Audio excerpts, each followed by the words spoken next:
अस्सलाम वालेकुम व्यूअर्स, मैं हूं समीना पाशा। उम्मीद है आप लोग खैरियत से होंगे। व्यूअर्स, बड़ा ही हंगामा खेज किस्म का दिन जिसमें 2-3 अहम डेवलपमेंट्स और सीरियसली पीटीआई को 2-3 झटके और बड़े शदीद किस्म के झटके, क्योंकि अब जो हाथ मारा गया है वो मारा गया है सही तौर पर, जिसको कहते हैं ना बड़े वाले जो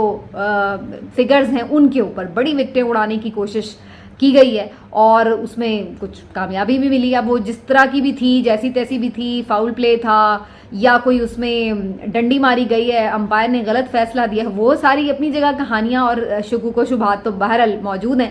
लेकिन बहरहाल विकटें गिरी हैं पीटीआई की मजीद, और इस वक्त हमें ये नज़र आ रहा है कि जो इस वक्त की सिचुएशन है उसमें पीटीआई के लिए खासा मुश्किल काम जो है वो नज़र आ रहा है। अच्छा जी, अब सिचुएशन क्या है ये तो मैं भी आपको बताती हूँ, लेकिन पहले आपसे रिक्वेस्ट है कि चैनल को कर ले सब्सक्राइब और वीडियो को लाइक और शेयर भी किया करें। सिचुएशन बड़ी सिंपल सी है जनाब, पीटीआई को तोड़ना है, पीटीआई को क्रश करना है और उसके बाद इलेक्शन में जाना है, बस वन लाइनर ये है। और इसके लिए जो गेम प्लान है वो बड़ा सिंपल है और बड़ा ऑब्वियस है, जो हमें सामने साफ नजर आ रहा है। अब वो बाय हुक और बाय क्रूक, जायज़ और नाजायज़, जो भी तरीक़ाकार आजमाया जा सकता है वो आजमाया जा रहा है और पीटीआई को क्रश करना है, इमरान खान को खुड्डे लाइन लगाना है और उसके बाद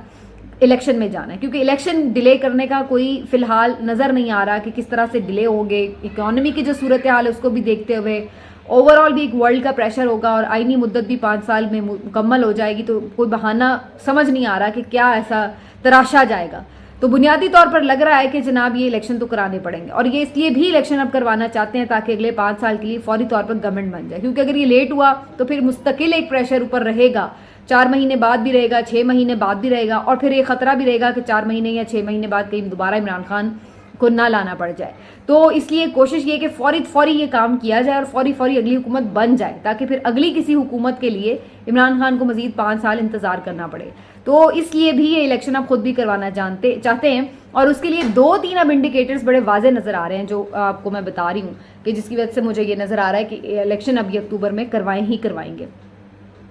उसकी क्या इंडिकेटर्स हैं वो मैं आपको बाद में बताती हूँ, लेकिन पहले ज़रा 2-3 जो मेजर हैपनिंग्स हैं उनकी तरफ पहले आ जाते हैं। मेजर हैपनिंग ये हुई जनाब कि आज चौधरी परवेज़ इलाही साहब को, जो पाकिस्तान तहरीक-ए-इंसाफ के सदर हैं, उनको गिरफ्तार कर लिया गया। और इसके साथ साथ जो दूसरा अहम कारनामा हुआ है वो ये कि जो असद कैसर साहब और परवेज़ खटक साहब है, फाइनली उनको भी मैनेज कर लिया गया है कि वो किसी तरह भी प्रेस कॉन्फ्रेंस कर दें। तो ये 2 बड़ी विकटें जो हैं वो हमें नज़र आई हैं आज गिरती हुई पाकिस्तान तहरीक इंसाफ की। एक जो हमने देखा है कि परवेज़ इलाही साहब का मामला है, मेरा नहीं ख्याल है कि वो बहुत ज़्यादा देर सस्टेन कर पाएंगे, हो सकता है वो भी जल्द ही कोई प्रेस कॉन्फ्रेंस कर दे, लेकिन आज तो ये हुआ है उनके साथ कि बहरहाल उनको गिरफ्तार ज़रूर कर लिया गया। पहले मैं ज़रा चौधरी परवेज़ इलाही साहब के मामले पे आ जाऊँ। चौधरी परवेज़ इलाही साहब एंटी करप्शन के लिए जो थे वो मतलूब थे, और उनके वारंट गिरफ्तारी जो थे जारी हुए थे, उनकी अलबत्ता बेल थी और जिसकी वजह से उन्हें अरेस्ट नहीं किया जा रहा था। फिर बाद में उनकी बेल जो है वो मनसूख हो गई, जिसके बाद हर वक्त तो वो पहुंचे होते थे, वैसे ही उनको गिरफ्तार करने के लिए जोर लाई पैलेस पर। लेकिन फाइनली जब ये जैसे ही वो ख़त्म हुई है बेल, तो आनन फानन पुलिस वहाँ पर पहुँच गई उनको गिरफ्तार करने के लिए, और फिर अल्टीमेटली हमने मीडिया पे बड़े अजीबोगरीब मनाजिर देखे जो कि किसी भी तरह सपोर्टिव नहीं है डेमोक्रेसी के लिए या इंसानी हुकूक के लिहाज से भी। इसलिए कि बहरहाल एक 70 साल शख्स को आप पकड़ के धक्के मारते हुए अगर लेके जा रहे होंगे तो वो किसी भी तरह ऑप्टिक्स ऐसे नहीं है कि जो किसी को बहुत अच्छे लगे, चाहे वो कोई उसका मुखालिफ हो, चाहे वो उसका कोई हामी हो। लेकिन बहरहाल जी, हमने ये पहले भी देखा, हमने आज भी देखा, और ये बेसिकली करने का डेलिबरेटली मकसद ये है, मैसेज ये है कि जनाब ये आप लोगों के साथ सलूक होगा अगर बात नहीं मानी जाएगी। तो ये नज़र आ रहा है परवेज़ इलाही साहब के मामले में भी, हमें परवेज़ इलाही साहब को धकेलते हुए ये लोग ले गए हैं जनाब, और उन्हें फाइनली अरेस्ट कर लिया गया है करप्शन के मुकदमात में। मैं ये नहीं कहती कि उनके ऊपर करप्शन का कोई मुकदमा गलत है या सही है, मुमकिन है उनके ऊपर मुकदमात हो। इमरान खान साहब तो खुद भी उन्हें पहले पंजाब का सबसे बड़ा डाकू ही कहते थे, लेकिन सवाल यह है कि इस वक्त ये सब कुछ ऐसे इस अंदाज में क्यों हो रहा है वो आप सब जानते हैं। कि बुनियादी तौर पर जैसे सबसे प्रेस कॉन्फ्रेंसेस करवाई जा रही हैं, तो चौधरी परवेज़ इलाही साहब से तो बहुत पहले से ही प्रेशर है उनके ऊपर, तो पिछले 1.5 साल से प्रेशर है कि वो पीटीआई को खैरबाद कह दें। तो अब वो प्रेशर मजीद हमें ज़्यादा तेज़ बढ़ता नजर आएगा। मोनिस इलाही साहब तो पहले मुल्क से बाहर बैठे हैं, अगरचे अभी तक दोनों बाप बेटा इस बात को बहुत ज़्यादा क्लैरिटी से कह चुके थे कि जनाब हम नहीं पीटीआई छोड़ेंगे, लेकिन अब सही इम्तिहान है क्योंकि मोनिस इलाही तो बहरहाल सेफ हैं, बाहर हैं, अगरचे उनकी फैमिली जो है वो कुछ प्रॉब्लम्स का शिकार ज़रूर रही है यहाँ पर, लेकिन परवेज़ इलाही साहब हत्थे चढ़ गए हैं। तो अब देखना ये कि परवेज़ इलाही साहब कितनी जल्दी सरेंडर करने में कामयाब होते हैं। परवेज़ इलाही साहब भी उन लोगों में से थे जिनके बारे में ये ख्याल था कि इमरान खान साहब अगर उनके साथ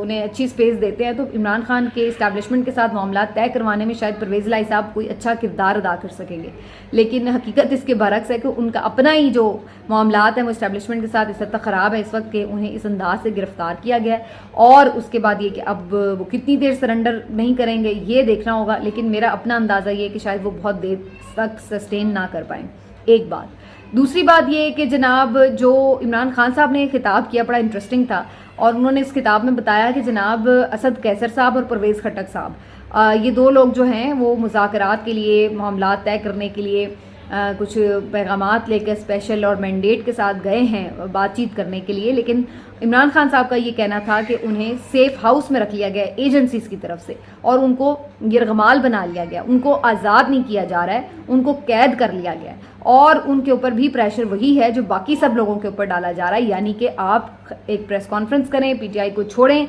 और उसके बाद जो है आपको जाने की इजाज़त मिलेगी। तो मतलब जो तो गिरफ्तार हो रहे हैं वो तो गिरफ्तार हो रहे हैं, लेकिन जो कोई बात करने भी जा रहा है तो उसको भी पकड़ लिया गया। अब इमरान खान साहब की एलिगेशन कितनी सही थी कितनी गलत, इसका ज़्यादा हमें अभी जांचने का मौका ही नहीं मिला, लेकिन उसके बाद हमने देखा कि परवेज़ खटक साहब और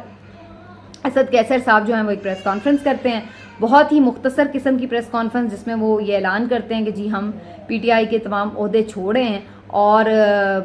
साथ ही वो 9 मई की एज़ यूजुअल मजम्मत करते हैं जैसे बाकी सब लोग कर रहे हैं। तो ये उनका एक दो टोक सा ऐलान होता है और उसके बाद वो फिर जो है चले जाते हैं। तो ये एक हमें चीज़ नज़र आई। अब कहने को तो ये बड़ी कामयाबियाँ हैं कि लो जी परवेज़ इलाही भी गए, लो जी परवेज़ खटक भी गए, लो जी असद कैसर भी गए, तो ये बहुत ज़्यादा ऐसे लोग हैं करीबी जो खान साहब के जिनके ऊपर वो बहुत रिलाई करते हैं। लेकिन इन्होंने भी इंटरेस्टिंगली असद उमर की तरह टोटली पीटीआई को खैरबाद नहीं कहा, बल्कि उसकी रुकनीत अपने पास रखी है, लेकिन ओहदों से, पार्टी ओहदों से इस्तीफ़ा देते हुए कहा है कि वो कोई मुतहरिक किरदार पीटीआई के लिए अदा नहीं करे। और ये भी बड़ी इंटरेस्टिंग बात है कि फवाद चौधरी साहब ने जब प्रेस कॉन्फ्रेंस कल की थी तो उन्होंने ये बात की थी कि जी मेरा परवेज़ खटक से भी रब्ता हुआ है, तो उन्होंने इस बात की तरदीद की कि जनाब पीटीआई छोड़ने वाले किसी बंदे के साथ हम राब्ते में नहीं है और ना हमारा कोई इरादा है कि हम पीटीआई छोड़ेंगे। और वो कल तक भी बड़े डिटर्मिन नज़र आ रहे थे कि वो इमरान खान के साथ खड़े हैं। लेकिन फिर आपने देखा कि जादूगरों की जादूगरी हुई और एक दिन के अंदर ही मौक़िफ़ बदल गया। अब ये एक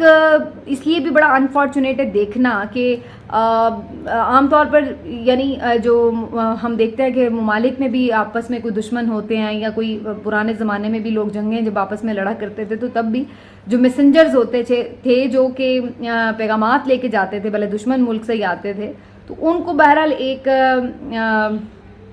इतनी सेफ्टी हासिल होती थी, इतना उनको ऑनर दिया जाता था कि ये नहीं होता था कि उनको ही पकड़ लिया जाए। तो कम से कम इतना वहाँ पर भी रूल्स जो थे वो फॉलो किए जाते थे। लेकिन अनफॉर्चुनेटली यहाँ पे तो कोई आजकल रूल ही नहीं है, चाहे वो किसी भी किस्म का मामला हो। हम देख रहे हैं कि ख़वातीन के साथ मामलात की बात हो या मैसेंजर्स के पकड़े जाने की, लेकिन ये एक अजीब व गरीब सा मामला जो है वो पेश आया। अब देखने को तो ये बातें जो हैं वो बड़ी हमें लग रही हैं कि अजीब सी हैं, लेकिन आइंदा इसका नज़र क्या आ रहा है? आइंदा इसका वही नज़र आ रहा है जो मैंने शुरू में बात की थी वीलॉग के, कि बुनियादी तौर पर नज़र यही आ रहा है कि सिर्फ पीटीआई को हम तहलील कर देंगे और उसके बाद हमें फौरी इलेक्शन में जाना है। ये इतनी तेज़ी से जो डेवलपमेंट्स हो रही हैं उसका मकसद भी यही है। आपको 2-3 बातें मैं और बता देती हूँ जिससे आपको मज़ीद नज़र आएगा कि मुझे इलेक्शंस होते हुए नज़र क्यों आ रहे हैं। पहली बात तो आप ये देखिए कि अभी आपने रिसेंटली देखा है कि जिस तरह से पेट्रोल प्राइस में जो है वो एक कमी की गई है और एक रिलीफ देने का तासुर दिया गया है। शायद एक आध और इस किस्म का आप फैसला देखें आने वाले दिनों में, क्योंकि हुकूमत की ख्वाहिश ये होगी कि बजट से पहले या बजट के अंदर भी इवन कुछ ऐसे ऐलानात कर दिए जाएँ, बेशक वो बहुत ही कॉस्मेटिक किस्म के हों जिसका शायद आप जिस पे अमल भी ना आगे जाके शायद कर सके, लेकिन कम से कम कर दिए जाएं और तासुर ये देने की कोशिश की जाए कि जनाब देखिए इस हुकूमत ने बहरहाल कुछ ना कुछ डिलीवर करना शुरू किया है, बहरहाल जी कुछ ना कुछ रिलीफ देना शुरू किया। तो एक पॉजिटिव इमेजिंग के लिए इस किस्म की हमें कुछ चीज़ें जो हैं, कुछ अनाउंसमेंट जो हैं वो नज़र आएंगी। और अभी आपने हाल ही में देखा है कि जो पेट्रोलियम प्राइस हैं वो भी नीचे आई हैं, तो ये भी उसी की एक कड़ी है। फिर डॉलर का रेट जो है उसके नीचे आने के हवाले से भी इसी किस्म की जो है बातें हुई हैं। अच्छा, ये मैं बातें हुई हैं इसलिए कह रही हूँ कि ये खबर तो ज़रूर आई कि जी मार्केट में एक ही दिन में इतना ज़्यादा डॉलर नीचे आ गया, तो ये बड़ा कोई ज़बरदस्त कारनामा इसहाक डार साहब ने कोई जादू की छड़ी चलाई और ये हो गया। लेकिन इंटरेस्टिंगली कुछ लोग ये रिपोर्ट कर रहे हैं कि ये सिर्फ मीडिया की हद तक डॉलर सस्ता हुआ है, असल मार्केट में ऐसा नहीं है। तो अब ये एक कन्फ्यूजन अभी बाकी है कि जनाब क्या वाकई असल में है, क्योंकि हम देखते यही हैं कि मीडिया में जो रेट होता है आमतौर पर जो लोग शिकायत करते हैं कि उस रेट पे भी मार्केट में डॉलर अवेलेबल नहीं होता। तो एक लग रहा है कि मीडिया में पूरी कैंपेन चलाई जाएगी इस सिलसिले में, जिसमें चीज़ों को बेहतर दिखाने के लिए कुछ इशारे बेहतर दिखाने के लिए चीज़ें नज़र होती आएंगी हमें कि शायद कुछ चीज़ें बेहतरी की तरफ जा रही हैं, और ये तासुर देने की कोशिश की जाएगी कि ये हुकूमत की कंटिन्यूटी जो है चीज़ों को और बेहतरी की तरफ लेके जा सकती है। तो लिहाजा इनका थोड़ा सा पॉजिटिव इमेज करने के लिए इस किस्म की चीज़ें की जाएंगी। कुछ झूठी होंगी, शायद कुछ एक आधी सच्ची भी हो, लेकिन ये हमें होता हुआ मीडिया में नज़र आएगा और इसके लिए आपको बाकायदा मुहिम नज़र आएगी। दूसरा ये जो एक तो ये मैं आपको बता रही हूँ जो माशी हिकमत अमली के तौर पर ये चीज़ दिखाई जाएगी। और दूसरी जो चीज़ मुझे नज़र आ रही है वो ये कि नवाज शरीफ साहब वगैरह की जो नाअहली के लिए प्रोसीजर है वो बड़ी जल्दी स्टार्ट होगा, और नवाज शरीफ साहब के आने के हवाले से अगर रास्ता हमवार होता है इस महीने के अंदर, तो आप समझ लीजिए कि फिर इसका मतलब है कि इलेक्शन बिल्कुल करीब है, क्योंकि इमरान खान को जैसे ही एक तरफ लगाया जाएगा साथ ही नवाज शरीफ साहब को वापस लाया जाएगा और फिर उसके बाद ही इलेक्शन करवाया जाएगा। तो ये एक बहुत ही सिंपल सा फॉर्मूला जो है इस वक्त हमें नज़र आ रहा है। तो ये 2-3 चीज़ें अगले जैसे ही इस महीने में आपको होती नज़र आएंगी, तो इसका मतलब यही है कि आप इलेक्शन के करीब तर हो रहे हैं। और इमरान खान साहब के हवाले से बड़ी क्लैरिटी से चीज़ें हैं, साथी उनके छोड़ जाएंगे और उसके बाद वो जो हैं उनको भी डिस्क्वालीफाई कर दिया जाएगा। आर्मी एक्ट के तहत उनके शायद उनके खिलाफ कोई सज़ा भी सुना दी जाए फौरी, और उनको बिल्कुल एक साइड पे लगाकर बता दिया जाएगा कि जनाब आप माइनस हो चुके हैं। मीडिया में वैसे ही उनका कोई नाम नेहाद नाम भी नहीं अब ले सकता, तो लिहाजा उनके ऊपर डिस्कशन को भी मना कर दिया गया है, तो वो कोई उस तरह से डिस्कशन भी नहीं होगी। बाकी रह गया जनाब ये कि ये सब कुछ क्या जो प्लान नज़र आ रहा है वो तो ये है, जो इस तरह से हो सकेगा नहीं ये अल्लाह बेहतर जानता है, क्योंकि अगैन वही बात है कि एक प्लान अल्लाह बनाता है और एक प्लान जो है वो इंसान बनाता है, लेकिन इवेंचुअली तो वही होता है जो प्लान अल्लाह का होता है। तो हो सकता है अल्लाह ताला का भी अगर प्लान इससे मैच करता हुआ हो, अगर ऐसी कोई चीज़ होनी है तो फिर ऐसा ही होगा। लेकिन अगर इमरान खान साहब को कोई और किरदार अल्लाह ने देना है और अगर उनको कोई सर्वाइव करवाना है इस सारे क्राइसिस में से, तो वो फिर अल्लाह ताला रास्ते भी खुद ही बना लेता है, और फिर ऐसे ऐसे तरीक़ों से रास्ते बनते हैं जो आप सोच भी नहीं रहे होते। लेकिन बहरहाल किस्सा मुख्तसर ये कि जनाब परवेज़ इलाही साहब की अगले कुछ दिनों में आप देखेंगे कि शायद चीज़ें हों, और अभी एक जो कार्ड है वो थोड़ा बड़ा इंपॉर्टेंट है और उसका बड़ा एक कलीदी किरदार होगा, और वो होगा शाह महमूद कुरैशी साहब का, जिनके बारे में सबको सबसे ज़्यादा शक था कि जनाब ये बंदा सबसे पहले जाएगा, लेकिन अनएक्सपेक्टेडली वो अभी तक डटे हुए हैं। मैं ये समझती हूँ कि उसके पीछे भी ये चीज़ है कि उन्हें एक नज़र आ रहा है मामला कि अगर इमरान खान को किसी भी तरह डिस्क्वालिफिकेशन का सामना करना पड़ता है, तो इमरान खान साहब अपने मुंह से ये अनाउंस कर चुके हैं कि जनाब